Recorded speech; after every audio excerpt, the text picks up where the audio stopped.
We're here to talk about Space Engineers 2, Marek. Yes, the moment is here. The moment is here. January 27th, Yes. 2025. So only 1 month, basically, and then you will be able to play the vertical slice one creative mode. So what is going to happen right now is that we would like to show you the trailer, the new alpha reveal trailer. Then we'll talk about the roadmap. Tell us a little bit, before we get into this, about the roadmap and the new strategy that we have for releases going forward from this point. Yeah. So basically, the strategy, we call it vertical slices. So we are focusing on finishing vertical slices of the final gameplay in a really polished, high-quality level. And so we split the whole game into these few vertical slices. Basically, they became our roadmap, our milestones. And we'll be talking about this more.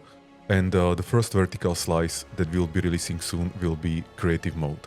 And basically focusing on the creative mode, new unified 25 centimeter grid system, new UI like blueprint building and undo redo and those kind of things.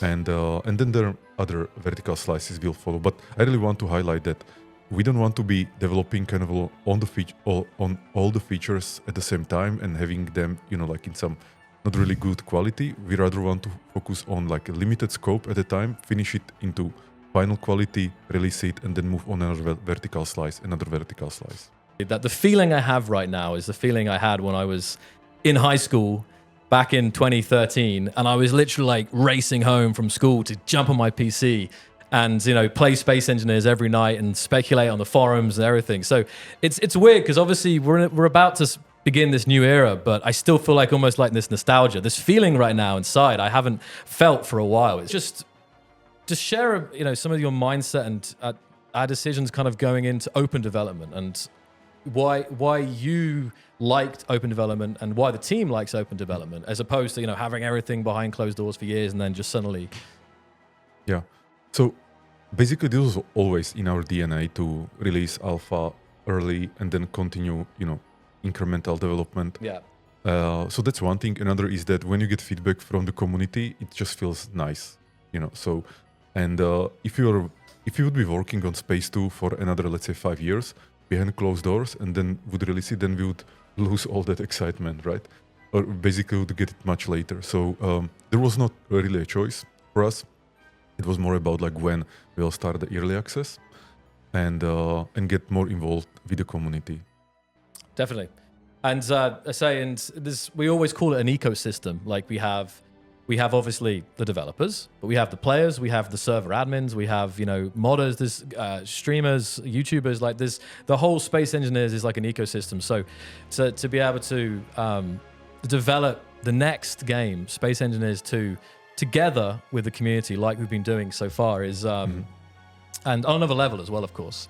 And for me, Space Engineers 2 is really not just a sequel, it's a reimagination of Space Engineers experience, what are the core principles of the game, and then just doing them 10 times better than they are now. That's it basically, like really with designers, with the programmers, with the artists, with the QA, with everybody, we sit down, we really spend a lot of time thinking about what's the core experience and then how can we make it 10 times better. So some things will change, obviously, some things will never change because, there is some core Space Engineers experience and that cannot change. And Space Engineers 2, for me, it's, a game that is basically built on 11 years of experience of, building and supporting the original Space Engineers 1.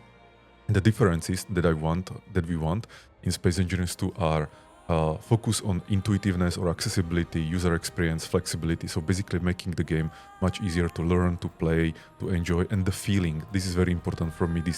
I call it instant gratification. So like, the feeling of interacting with the environment, seeing the physical impact, that's very important. So we want to push that further.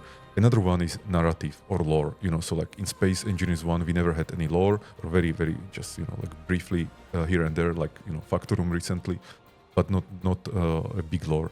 In Space Engineers 2, there is a whole lore, there is a Almagest system, there are people who travel there for some reasons, there are conflicts, drama, main characters, and so on. And Then obviously volumetric water, that's another big feature that will be coming. And lastly, I would say the new engine VRH3 that we had to make a new generation of our engine to redo the architecture so that it's ready for the next decade. So let's begin, Marek. We've got a lot to get through here. Yeah. I think let's go fast so we get to the roadmap, because I think people are really interested to know what it's about. So in vertical slice number 1, you will get a new unified 25 centimeter grid system, new blueprint building, so you can snap to grid, you can do partial copy paste, assign to toolbar. There will be grid undo redo and other enhancements. Also the grid speeds were increased to 300 meters per second. We also implemented safe speed, which means that grids, when they collide under 20 meters per second, there is no structural damage, which I think is very useful. And now the ships feel more like a good solid ships. New mag boots with camera stabilization, new physics, and new fractures that you could see in the video. Now things are breaking much more nicely, more realistic, and then new visuals. So we have ray tracing with global illumination with ray tracing, tessellated terrain, tessellated voxels, parallax mapping on the armor, sleek armor edges. So the edges on the armor, don't have these. They don't look low poly, they don't have hard edges, and also they don't have this extra geometry. They're just like much more rounded with some kind of bevel effect and enhanced lighting. So I think I honestly don't know if the rendering and the graphics can be any better than what we achieved in Space Engineers 2 right now. And all this is powered by VRH3 engine. Yeah. We can continue. Okay. What we see on the screen is actually there is a roadmap. So and we'll see this in game as well in a second. Yeah. So on the right side, you can see that vertical slice 2 will be planets and survival, and vertical slice 3 will be water. Then there will be other vertical slices, multiplayer, NPCs, and story campaign, and then we'll see. And there will be some smaller vertical slices, sometime at the beginning of next year. First one will focus on adding the UGC or workshop to the game, so you'll be able to share the creations, the blueprints with other players. Then another one, VS 1.2, will be, I would say, like intuitiveness improvements, basically things that we learned while we were finishing VS1, but we didn't have time to put them into VS1 because that would prolong the whole thing, and that's not the point. The point is actually to be releasing early and frequently. And so we move those things to VS 1.2, and I will be talking about some details that will be there. And then there will be VS 1.5, which will actually release the editor and modding tools for the modders. And that's course, a big thing. That is a massive thing. We love our modders. And then a big vertical slice, again, planets and survival will come. So you will have 2 planets, Chemic and Verdure. There will not be Byblos, because Byblos is the water planet, or is it Byblos? Oh, I don't know how to pronounce that. Yeah. The designers are probably going to be like, are they going to get it right? I'm not sure. so Byblos or Byblos is the water planet. So that one will come in the VS3 together with water. And so let's continue. But I'm also looking forward to the survival, to be honest. Oh, yeah. Because we will have what we call backpack building and projection building.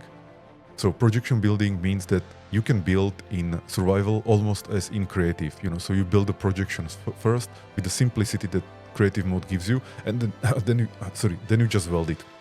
Yeah. And backpack building means that your backpack has special tools for processing the resources, so you're just drilling, mining, and instantly building.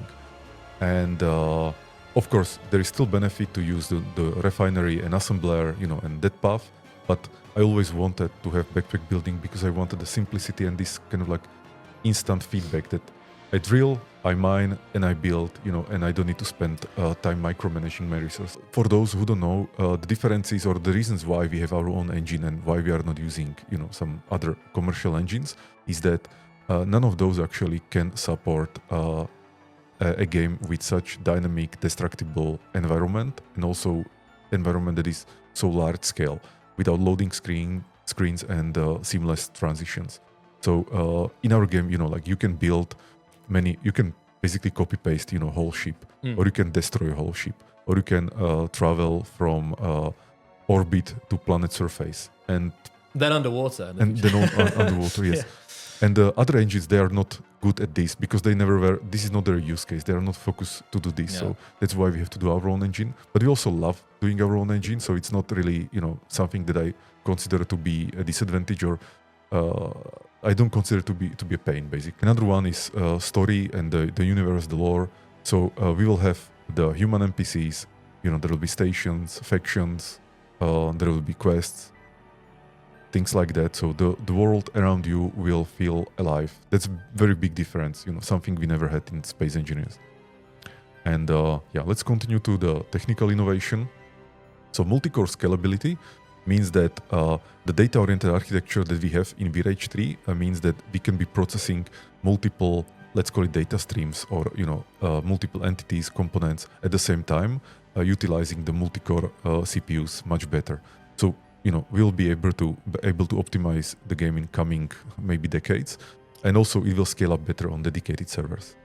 And that's the data-oriented architecture. Then we have enhanced physics simulations, and for the first time we have the fractures, so the blocks don't just disappear. they nicely fracture, and you can see it. And we have new GPU-driven pipeline, which means that the render can basically do more. And it's also not slowing down the CPU. So that's another nice thing. And all this is with true volumetric environment. Now we're moving down to the important transparency notice about early access. So let's cover this, Marek. Mm-hmm. Yeah. So as any early access, it's still early access. So there may be bugs or some imperfections or polish, and also things may change during the early access. And there definitely will be things, especially the UI part that will be changing. And so again, if somebody wants more finalized experience, I think they should wait until the game is complete. But for those for those pioneers who want to, go and explore Space Engineers 2 universe, I would recommend them to join the game even now with the pre-orders or on January 27 and play the game themselves. Okay, so again, and we're talking here about the Sandbox and the story campaign. Yeah. So you will be able to experience Almagest in two ways: Sandbox and campaign. Sandbox, means that you are on a planet, you are progressing, you are building your grid, you are communicating with the factions, and you're kind of setting up your own goals. The campaign will be very different. It will be a set of missions that you go from one to another through story, and at the end you will learn more about mysteries of Almagest. And the campaign will be about brothers Miroslav and Ivan Sokol, who just completed the 10,000-year travel in the cryosleep. They had some trouble upon arrival. They solve the troubles, but some other troubles are happening or coming their way, and they will be unfolding the secrets of Almagest. So, and you as a player, you will play as Miroslav Sokol. Why are we making a sequel and a new engine and simply just continuing with Space Engineers 1 and iterating on that? So with Space Engineers 2, we wanted, I personally wanted to be the freedom to be able to make a revolutionary step. So I didn't just want to do incremental small changes, and also I didn't want to be bounded, by the past, by the technology that we have and data compatibility and so on. So I really wanted Space Engineers 2 to be a revolutionary step, so we can breathe deeply and just do what we think is the best. And I still believe that making a new game that is unconstrained by the past, that was the good choice. So why are you releasing a Space Engineers 2 alpha while Space Engineers 1 is still actively developed? Isn't this unusual? Yeah. So the simple answer is that we want to develop Space Engineers 2 alongside the community and not behind closed doors. That's it, basically. Yeah. Summarized. Yeah. What about PlayStation and Xbox? Yeah. So at this stage, we are focusing on the PC alpha. Console releases are different, than developing for PC. But we have actually one colleague in our team who is working on the console version. So slowly, we are getting there. But doing alpha and early access on consoles versus PCs, different story. So for now, we are really focusing on PC. But I think it's clear that is the plan. Like, I mean, Yes. it's just so players, asking about that, speculating. So, that is the plan, guys. Yeah, eventually when the game will be coming out of early access, I don't want to promise it, but probably it will go on all three, platforms at the same time. I just wanted to quickly ask, I've been asked if you can just summarize again what is included in this alpha launch. These key features and blocks for people to enjoy. So creative mode experience with new unified 25cm grid system, blueprint building, paint tool, new visuals, like absolutely amazing visuals, new physics, new animations, new sounds, new music, and many other things that I will show you hopefully in a few minutes in the gameplay. Yes.